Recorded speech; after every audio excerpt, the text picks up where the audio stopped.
Hello friends, स्वागत है आपका हमारे YouTube channel English with Anuj sir में। तो दोस्तों, पिछली क्लास में हमने डिस्कस किया था क्वेश्चन नंबर 75 तक। Top 200 previous exam question William Wordsworth की सीरीज चल रही है। चलिए स्टार्ट करते हैं question number 76। Question number 76 is on your screen. Who among the following said the child is father of the man. तो ये लाइन दोस्तों किसने कही कि चाइल्ड जो है वो फादर ऑफ द मैन है? तो option number D is the right answer. William Wordsworth said this lines. William Wordsworth said this line. See the explanation. We will see the explanation of each and every line. The phrase "the child is the father of a man" appeared in a poem "My Heart Leaps Up" by William Wordsworth in 1802. तो दोस्तों ये line poem "My Heart Leaps Up" में आती है, जो कि Wordsworth ने 1802 में लिखी। Question number 77 is on your screen. The Prelude consists of text books. तो दोस्तों प्रेल्यूड कितनी बुक्स में लिखा गया है? Correct answer is option number C, 14 books is the right answer. Option number C, 14 books. Question number 77 explanation is the Prelude consists of 14 books. The prelude और growth of a poet's mind, an autobiographical poem in blank verse by William Wordsworth. He began the prelude in 1799 at the age of 28 and continued to work on it throughout his life.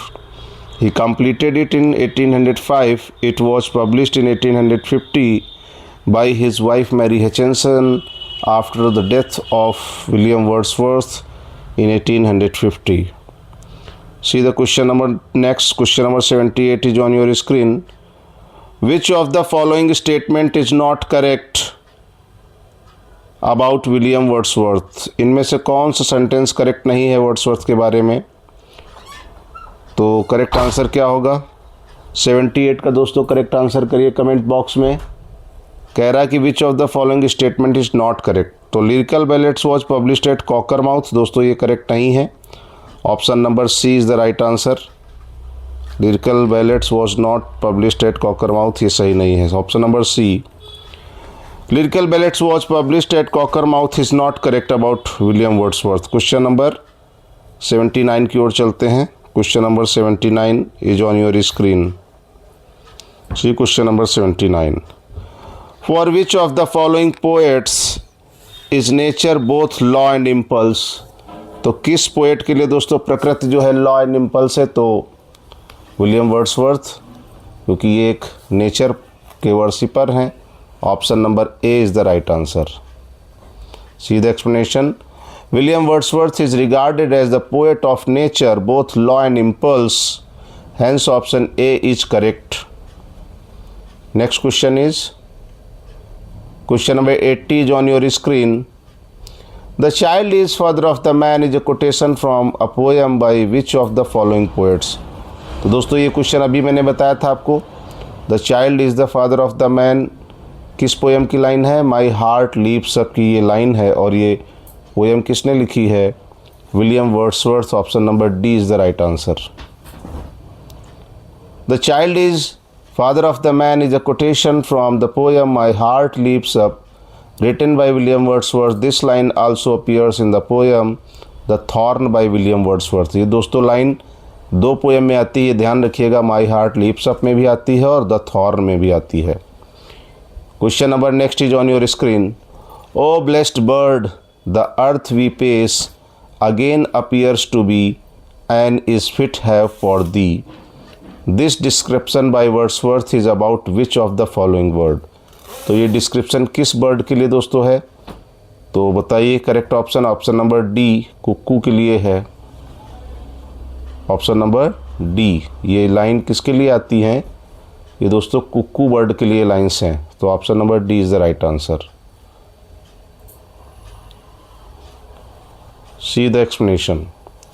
The lines O blessed bird the earth we pace again appears to be and is fit have for thee are taken from To the Cuckoo, written by William Wordsworth.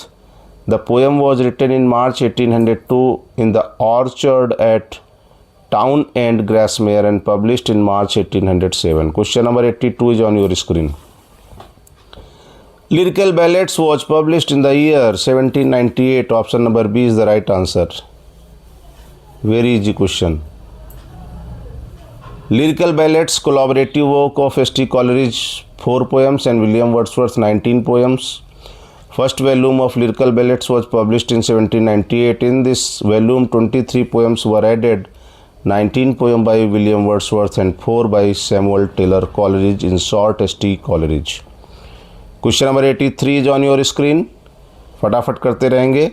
An account of the growth of a poet's mind bye Wordsworth is maintained in his autobiographical poem the prelude. में दोस्तों the prelude का एक दूसरा सब title है the growth of a poet's mind. Option number A, the prelude is the right answer.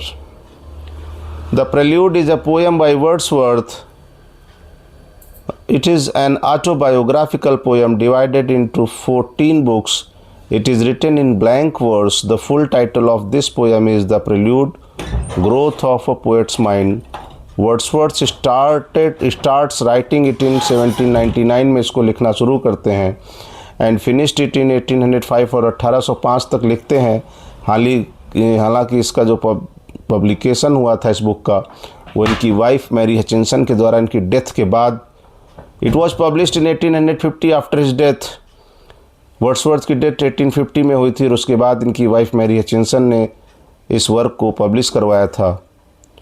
Question number चलते हैं question number 84 की ओर.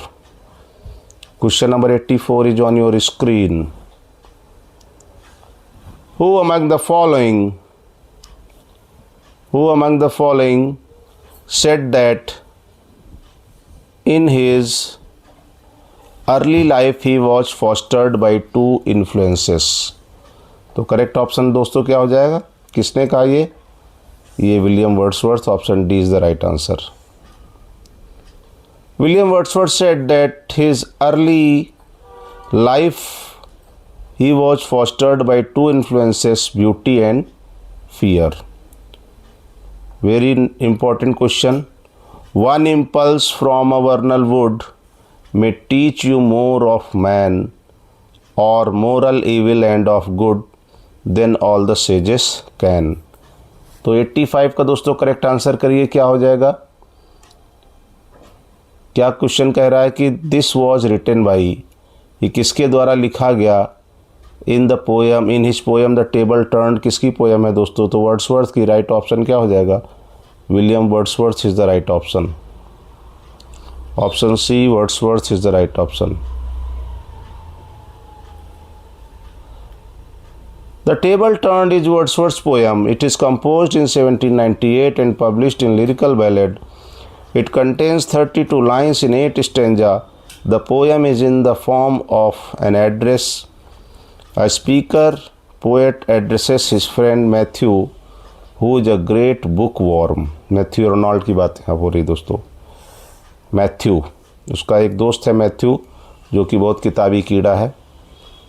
क्वेश्चन नंबर चलते हैं 86 की ओर.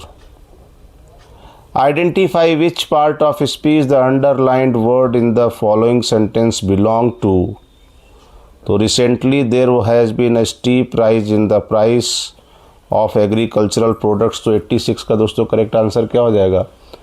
तो ये क्या है, एडवर्ब है, एल-वाई लगा है, देख लीजिए adverb. Option number D is the right answer.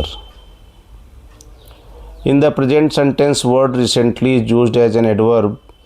An adverb is a word which modifies the meaning of a verb, an adjective or another adverb.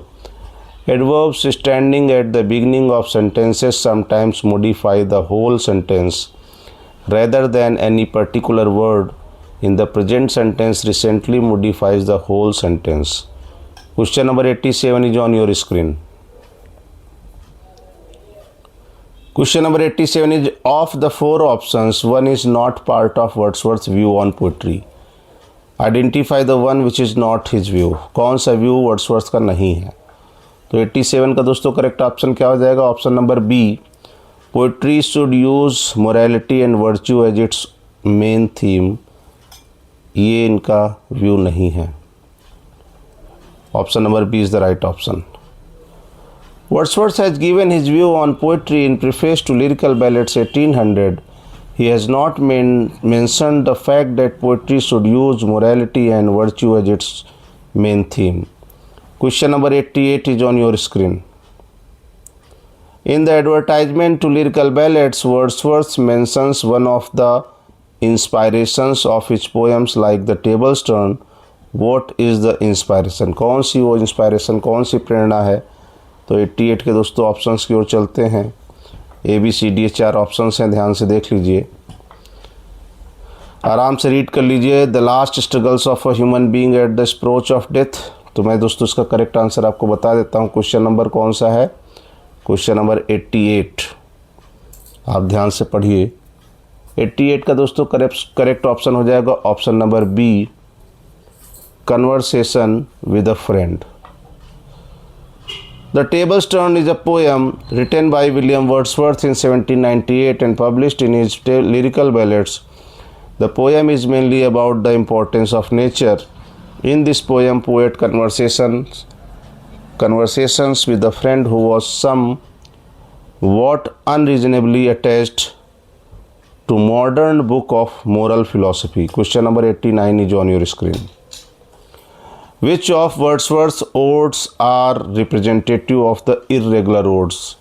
तो कौन सी ओड दोस्तों इसमें से irregular ओड है? 89 का करेक्ट ऑप्शन करिए। 89 का करेक्ट ऑप्शन क्या हो जाएगा? Option number D, ode intimations of immortality is the irregular ode. Ode intimations of immortality, full title Ode Intimations of Immortality is also known as Immortality Ode or Great Ode, is a poem by William Wordsworth completed in 1804 and published in poems in 2 volumes in 1807. It is a representative of the irregular odes. The poem is an irregular Pindaric ode in 11 stanzas that combines aspect of Coleridge's conversation poem. Question number 90 is on your screen. Which are the two birds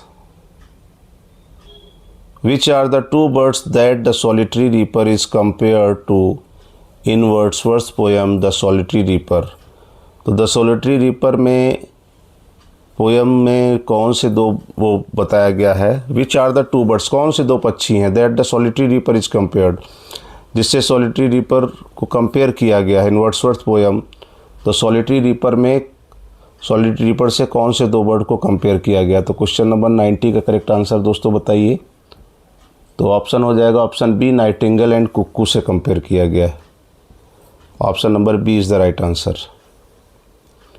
Nightingale and cuckoo is the right answer. The solitary reaper is a ballad. यहाँ पे देखिए दोस्तों ballad दिखा रहा है जबकि वहाँ पे लिरिक था। यही कन्फ्यूजन है, जब दोनों ऑप्शन दिए होंगे तो आपको लिरिक के साथ जाना है, ठीक है। तो द सॉलिटरी रीपर को कहीं पे बैलेड राइटर लिखते हैं, कहीं लिरिक लिखते हैं, लेकिन एग्ज़ाम में दोनों ऑप्शन में रहेगा तो आप लिरिक के साथ जाएंगे, अगर केवल बैलेड दिया तो आप बैलेड के साथ जा सकते हैं। तो the solitary reaper is a lyric poem, यहाँ बैलेड नहीं होना चाहिए, LYRIC। By English romantic poet William Wordsworth and one of his best known works, the poem was inspired by his and his sister Dorothy's stay at the village of Strathyre in the parish of Balquhidder in Scotland in September 1803. In this poem, solitary reaper is compared with nightingale and cuckoo. He tells us that no nightingale has sung a welcome song. He goes on to say that a cuckoo bird at its best during springtime cannot hum a tune better. Question number 91 की ओर चलते हैं। Which of the following options aptly conveys the underlying theme of Wordsworth's poem The Table's Turn? तो 91 का दोस्तों correct answer क्या हो जाएगा? ऑप्शन को ध्यान से देख लीजिए। A call to mankind asking him to learn moral philosophy intuitively from nature rather than from books. बिल्कुल दोस्तों, बुक्स से ज़्यादा नेचर को इम्पोर्टेंस दिया। Option A is the right answer. चलते हैं क्वेश्चन नंबर इसके एक्सप्लेनेशन की ओर। A call to mankind asking him to learn moral philosophy intuitively from nature rather than from books. The Table's Turn is a poem written by William Wordsworth in 1798 and published in his Lyrical Ballads. It is a poem mainly about the importance of nature. It says that books are just barren leaves. बंजर पत्तियों की तरह किताबों को कहा गया है। That provide empty knowledge, जो खाली नॉलेज की बात कर रही है, वो प्रकृति ज़्यादा सिखाती है। Nature is the best teacher, which can teach more about human evil and good. Wordsworth describe the beautiful song of birds like the woodlands, linnet and the throstle. तो नेचर को ज़्यादा इंपॉर्टेंस दिया वर्ड्सवर्थ ने। Question number 92, which of the following is Wordsworth's explanatory note about his poem I wandered lonely as a cloud. तो दोस्तों इसके चारों option को ध्यान से देख लीजिए, ABCD। बताइए करेक्ट ऑप्शन क्या हो जाएगा। करेक्ट ऑप्शन हो जाएगा option number C। The subject of these stanzas is rather an elementary feeling and simple impression approaching to the nature of an ocular spectrum upon the imaginative faculty rather than an exertion of it. तो दोस्तों ये इसका correct answer हो जाएगा। The subject of these stanzas is rather an elementary feeling and simple impression approaching to the nature of an ocular spectrum upon the imaginative faculty rather than an exertion of it. I wandered lonely as a cloud is a lyric poem by William Wordsworth. It is Wordsworth's most famous work. The poem was inspired by an event on 15 April 1802 in which Wordsworth and his sister Dorothy came across a long belt of daffodils. तो बहुत सारे daffodil के फूल एक साथ देखने को मिलते हैं। Many critics suggest that Wordsworth repeated a few of his themes across several of his poems. One such instance is the theme of his poem Table's Turn, where he romanticizes nature and proposes experiential or natural learning to be better than pedantic learning. तो 93 का दोस्तों क्या correct option हो जाएगा। आराम से option देख लीजिए। 93 का ऑप्शन हो जाएगा option number A, expostulation and reply. Option A is the right answer. चलते हैं इसके एक्सप्लेनेशन की ओर।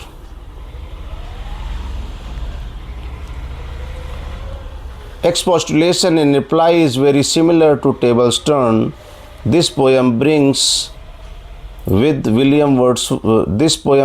forth William Wordsworth's deep faith in the ideals of Romanticism.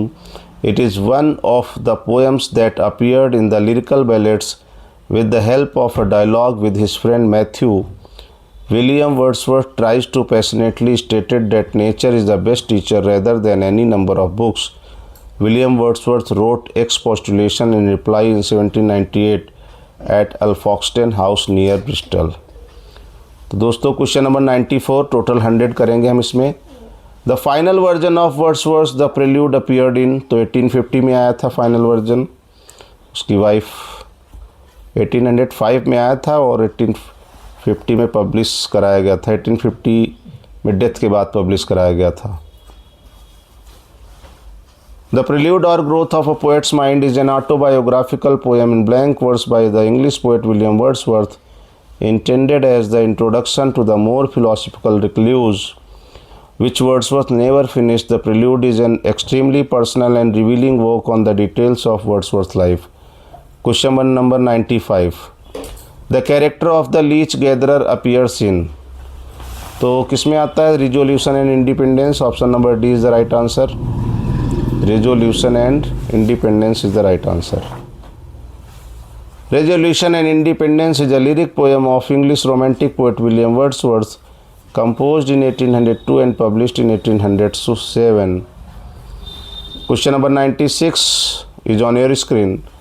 I wandered lonely as a cloud makes an assertion that the poet travelled with the cloud, the poet moved aimlessly with the cloud, the poet moved as aimlessly as the cloud. तो option number D is the right option हो जाएगा। I wandered lonely as a cloud makes an assertion that the poet moved as aimlessly as the cloud. Question number 97 is on your screen. Bliss was it in that dawn to be alive, but to be young was very heaven. This occurs in a poem by ये line दोस्तों Wordsworth की हैं। Very important question.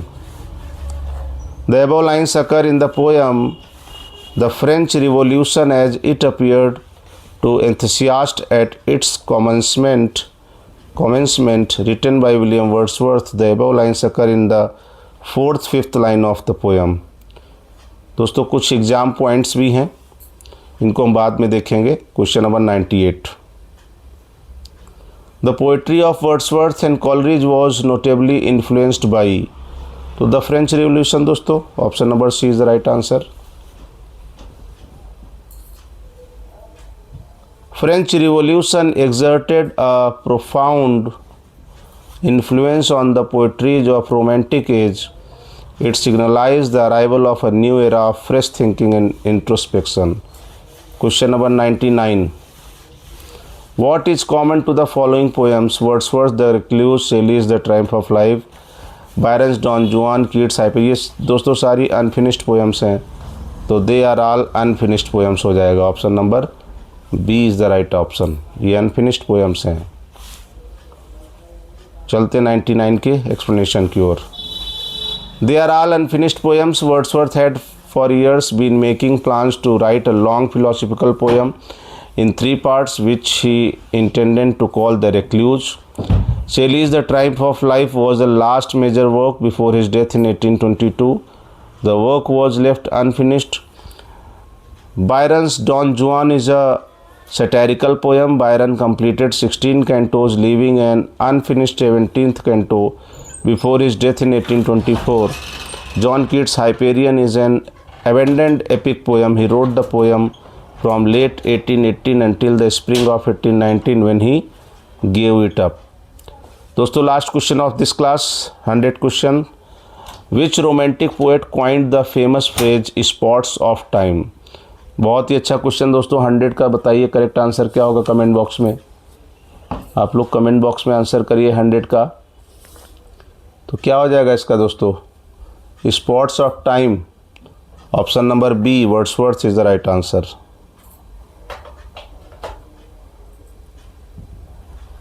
William Wordsworth, English romantic poet, wrote about the concept of spots of time in the Prelude, Book 12th. तो दोस्तों यहाँ तक हमने 100 question तक कवर कर लिया। और वीडियो को लाइक कर दीजिए, चैनल को सब्सक्राइब कर लीजिए, टेलीग्राम चैनल से जुड़ जाइए और लगातार पीजीटी टीजीटी की तैयारी करते रहिए मेरे साथ। तो चलिए दोस्तों मिलते हैं फिर नेक्स्ट क्लास में। Thank you very much.